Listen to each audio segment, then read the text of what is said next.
அனைவருக்கும் வணக்கம்.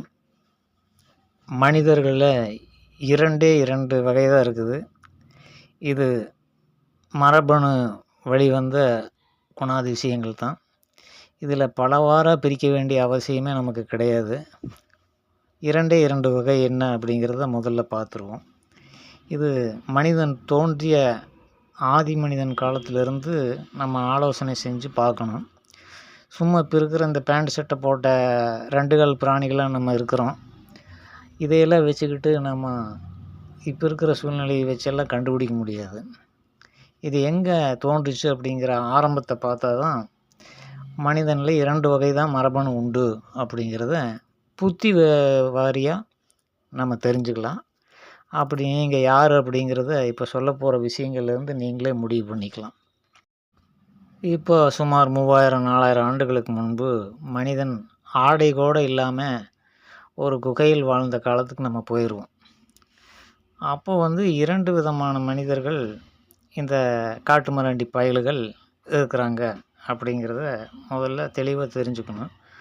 ஒருத்தன் குகையிலேருந்து வெளியே செஞ்சு பழங்கள் அதுபோல் விலங்குகளை வேட்டையாடி கொண்டு வந்து அதை சாப்பிட்றது, அதன் மூலமாக உயிர் வாழ்கிற ஒரு வாழ்க்கை முறையை கொண்டு இருக்கிறவன் முதல் வகை.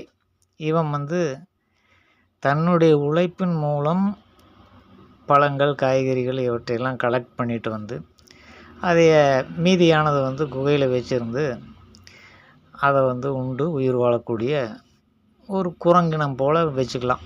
அந்த மாதிரி இருந்த காலகட்டத்திலேயே இந்த இன்னொரு புத்தியுள்ள மனிதன் தோன்றுறான். எப்படின்னா, இவன் வெளியில் சென்று உழைத்து அந்த பழங்கள் இது போன்ற காய்கறிகளை எல்லாம் கொண்டு வந்து வச்சுருக்கிறத இவன் உழைக்காமல் அவன் மறுபடியும் அவன் வெளியே சென்று விட்ட நேரத்தில் குகையில் புகுந்து அங்கே இருக்கிற பழங்கள் இதையெல்லாம் திருடி தின்று விட்டு முடிஞ்சால் மூட்டையில் கட்டிக்கிட்டு போகிற மாதிரி கைகளில் ஏந்திக்கிட்டு இப்படி மறைந்திருந்து திருடி தின்ற ஒருவன். இப்படி 2 பேர் தான் அங்கே இருக்க முடியும். உழைத்து உண்பவன், உழைக்காமல் மற்றவர்களுடைய உழைப்பை சுரண்டி உண்பவன். இந்த 2 பேர் தான் அந்த காலத்தில் இருந்தது. வேறு ஒன்றும் தேவையில்லை. உணவு தேவைக்கு ஒன்றும் உழைக்கணும், தானாக போய் இறை தேடி விலங்குகளை போல் உண்ணணும். அப்படி இல்லைன்னா இந்த அறிவு மனிதனுக்கு மட்டும் இருக்கிறதுனால விலங்குகள் கூட திருடி திங்குது அப்படிங்கிறத நம்ம ஃபாலோ பண்ணி பார்த்தா தான் தெரியும். அப்படி மனிதனுக்கு விலங்குகளிடம் இல்லாத ஒரு புத்தி என்னென்னா, அடுத்த மனிதர்களுடைய உடைமைகளை திருடி தனதாக்கி கொள்ளும் அந்த எலி புத்தி இருக்கிறதுனால இந்த 2 வகையில் நம்ம மனிதர்களை பிரிச்சுக்கலாம்.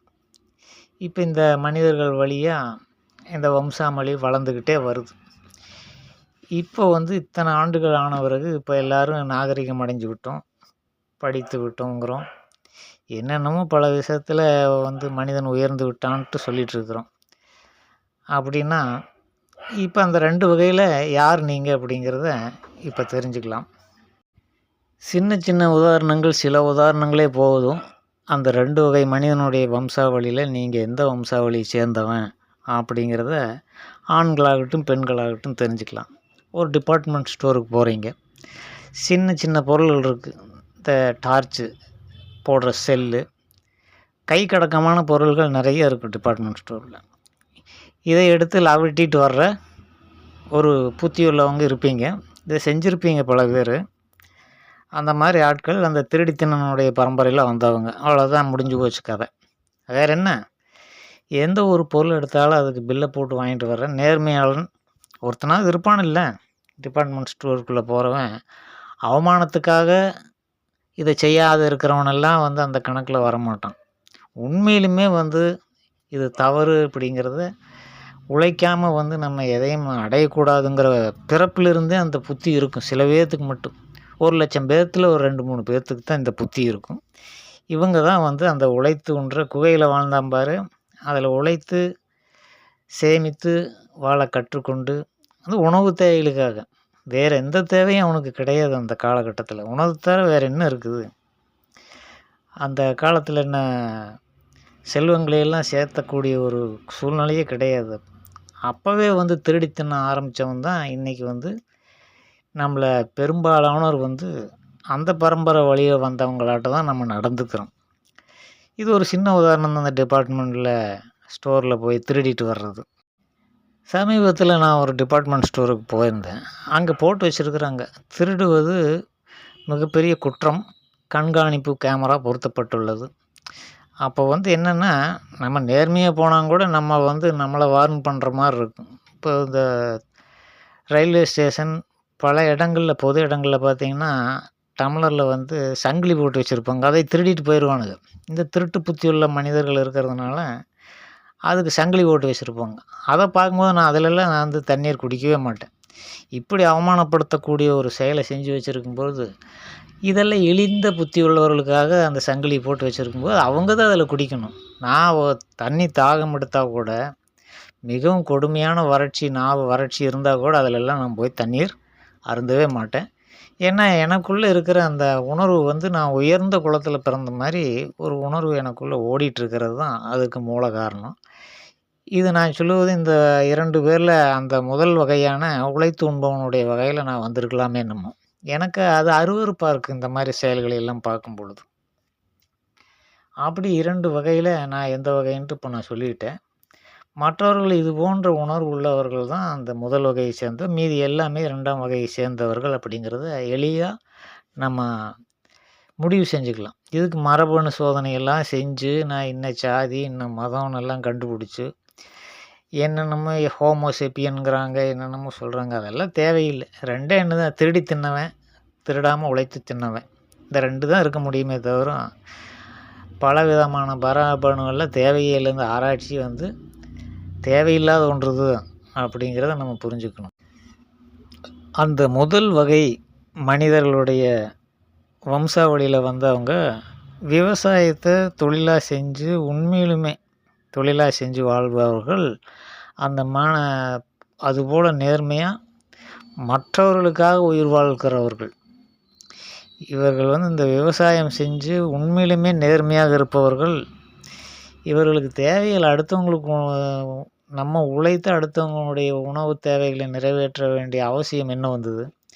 இந்த இத்து போனவங்களுக்கெல்லாம் நம்ம எதுக்காக பாடுபட்டு இந்த உணவு தேவைகளை நம்ம கொடுக்கணும் அப்படின்ட்டு ஒரு விவசாயி சிந்திக்க ஆரம்பித்தா, உலகத்தில் உள்ள மனிதர்கள் 99% செத்து போயிடுவாங்க பட்டினியால். இதை நல்லா தெளிவாக தெரிஞ்சுக்கணும். விவசாயி சிந்திக்க தெரியாதவனாக இருக்கிறதுனால தான் இன்றைக்கி எல்லோரும் உயிரோடு நடமாடிட்டுருக்கிறீங்க அப்படிங்கிறத தெளிவாக புரிஞ்சுக்கணும். அப்பேற்பட்ட விவசாயிகளிடத்தில் கமிஷன் ஏஜென்ட்டுகள், இப்படி பல பேர் அவங்களுடைய விவசாயிகளுடைய உழைப்பை திருடித்தான் பெரும்பாலானவர்கள் வாழ்ந்து கொண்டிருக்கிறாங்க. இது மற்றொரு முறையில் அதை பார்க்கும் பொழுது, அந்த விவசாய பொருள்கள் ஒரு இடத்துலேருந்து இன்னொரு இடத்துக்கு கொண்டு சேர்க்கக்கூடிய செயலை செய்யும் பொழுது, அதில் அளவான ஒரு பலனை அடைந்தால்தான் அது சரியான தொழில் முறையாக இருக்கும். ஆனால் என்ன பண்ணுறாங்க, பதுக்கல் பல விஷயங்கள் செய்து அதை கொள்ளைக்காரர்களாக மாடி, அதே போல் விவசாயிகளுக்கு நாமம் சாத்திட்டு அந்த உழைப்பை பூரா இவனுங்க எடுத்துக்கிறானுங்க. இதுதான் தவறுன்ட்டு நம்ம சொல்கிறோமே ஒழிய, அந்த கமிஷன் ஏஜென்ட் அப்படிங்கிறது இப்போ லாரி மூலமாக கொண்டு சேர்க்க வேண்டிய இடத்துல பல இடங்களுக்கு கொண்டு சேர்த்தா தான் அது எல்லா பொருள்களும் ஒரு மனிதனுக்கு கிடைக்கும். உணவுப் பொருளை மட்டும் நான் சொல்லிகிட்ருக்கிறேன், மற்ற பொருள்கள் அல்ல. அப்படி விவசாயிகளுக்கு துரோகம் செய்யாமல் எவன் இருக்கிறானோ அவன் நல்ல வழியில் வந்தவன். மற்றவனெல்லாம் அப்புறம் நம்ம அதான் 2 வகையில், இப்படி 2 வகை தான் உண்டு அப்படிங்கிறத தெளிவாக தெரிஞ்சுக்குவோம். 2வது, ஏதாவது ஒரு கடைக்கு செல்லுவோம். அப்போ ஒரு ரூ. 50 நோட்டை கொடுத்து ஒரு பொருள் வாங்குகிறோம். கூட்டம் கொஞ்சம் 2-3 பேர், நிறைய பேர் அந்த கடையில் நின்றுட்டுருக்கிற சமயத்தில் அந்த வியாபாரியானவன் ரூ. 100 வாங்கி போட்ட ஞாபகத்தில் ரூ. 30 பொருள் போக ரூ. 20 மீதி கொடுப்பதற்கு பதிலாக ரூ. 70 கொடுத்து விடுவாங்க. சில சமயங்களில் இது நடக்கும், எனக்கே நடந்திருக்குது. நம்ம உயர்ந்த குலத்தில் பிறந்ததுனால, ஐயா நீங்கள் தப்பாக கொடுத்துருக்குறீங்க, இந்தாங்க பிடிங்கன்னு போட்டு, நான் ரூ. 50 தான் கொடுத்தேன் அப்படின்னு சொல்லி பல இடங்களில் நடந்திருக்குது. அதுக்கு பிறகு அந்த கடைக்கு போகும்போது நமக்கு ராஜ மரியாதை கிடைத்ததையும் நான் பார்த்துருக்குறேன். பல இடங்களில் இது எனக்கு நடந்திருக்கும். ஒரு ரூ. 200 பொருளுக்கு ரூ. 500 கொடுத்து தான் நினச்சி இரநூறுவா நோட்டு தான் நம்ம கொடுத்துருப்போம். ரூ. 500 கொடுத்ததா நினச்சி அவங்க ரூ. 320 சில்லற மீதி கொடுப்பாங்க. இப்படி 2, 3 தடவ நடந்திருக்கு. அதை வந்து நான் திருப்பி சொல்லி, இல்லை நான் வந்து இவ்வளோ தான் அமௌண்ட் நான் பாக்கெட்டில் வச்சுருந்தேன். ரூ. 500 நோட்டு என்னிடம் இல்லை அப்படின்னு சொல்லி விளக்கமாக சொல்லி, கவனக்குறைவாக இருக்காதீங்க, கொஞ்சம் கவனமாக இருங்கன்னு சொல்லிட்டு. அதுக்கு பிறகு நம்ம போகும்போது அந்த கடையில் நமக்கு தனி மரியாதை கிடைக்கிறத நான் அனுபவிச்சிருக்கிறேன், பார்த்துருக்குறேன். அப்போது வந்து நம்ம முதல் வகையை சேர்ந்த ஒரு நல்ல மனிதனாக இருக்கிறோங்கிற ஒரு ஆத்ம திருப்தி நமக்கு கிடைக்குது. ஆனால் பல பேர் என்ன பண்ணுறாங்க, கொடுத்ததே போதும்னு விட்டு அலங்காமல் வாங்கி பாக்கெட்டில் வச்சுக்கிட்டு ஒன்றுமே தெரியாத மாதிரி அப்படியே இடத்த காலி பண்ணிடுவாங்க. இவங்கெல்லாம் வந்து அந்த திருடி தின்ன பரம்பரையில் வந்தவங்க அப்படிங்கிறது எளிதாக நம்ம புரிஞ்சுக்கலாம். இது வந்து நமக்கு வந்து அவர்கள் அறியாமையில் ஒரு கவனக்குறைவாக அவங்க தவறு செய்யும் பொழுது அதை சாதகமாக பயன்படுத்தி அந்த ஒரு காசை வாங்கிட்டு போகிற ஒரு இழி பிறவி அப்படிங்கும்போது அவள் எந்த ஜென்மமாக இருக்கும், அந்த பரம்பரையில் வந்த ஜென்மமாக தான் இருக்கும் அப்படிங்கிறத நீங்கள் முடிவு பண்ணிக்கங்க. இது எல்லாத்துக்கும் நடந்திருக்கு. இப்படி மீதி வந்து தவறாக கொடுத்தவங்க நிறைய பேர் வாங்கி பாக்கெட்டில் போட்டு போயிருப்பீங்க. கையில் கலர் கலராக ஏதோ கைத்தை கட்டிக்கிட்டு நான் என்ன ஜாதின்னு பெருமையை சொல்கிறக்கூடிய ஆட்கள், அது தாழ்ந்த இழிகுலத்து ஜாதியாக இருந்தால் கூட அது வந்து நாங்கள் வந்து பெரிய ஜாதின்னு சொல்லிட்டு திரிகிற மாதிரி, கோயிலை திருடி தின்ன பரம்பரை தான் நான் சொல்லி பெருமையாக சொல்லிக்க வேண்டியது தானே. இதில் என்ன தவறு இருக்குது? உண்மையை சொல்கிறதுக்கு என்ன பயப்பட வேண்டியதில்லை. நம்ம வந்து இழிகுலத்தில் இழி பரம்பரையில் வந்துட்டோம். அதை வெளியில் சொல்கிறதுக்கு என்ன, ஆமாம் காசு கொடுத்தா நான் வந்து அலங்காமல் வாங்கி போட்டு போவேன், ஏன்னா என்ற பரம்பரையே அப்படித்தான் அப்படின்னு சொல்லிக்க வேண்டியது தான். ஆக இது 2 உதாரணங்கள் மட்டும் இல்லை, பல விஷயங்கள் இருக்குது. இது போல் அடுத்தவனுடைய உழைப்பை சுரண்டி திங்கிறது, ஏமாற்றி பிழைக்கிறது, திருடி தின்பது. ஒன்றும் இல்லை, இந்த ரேஷன் கடையில் அரிசியை வாங்கிட்டு போய் அதை விற்று அதில் அந்த காசை பார்க்குறது, இது கூட ஒரு இலைக்குழு புத்தி தான் அப்படிங்கிறத நம்ம தெளிவாக தெரிஞ்சுக்கணும்.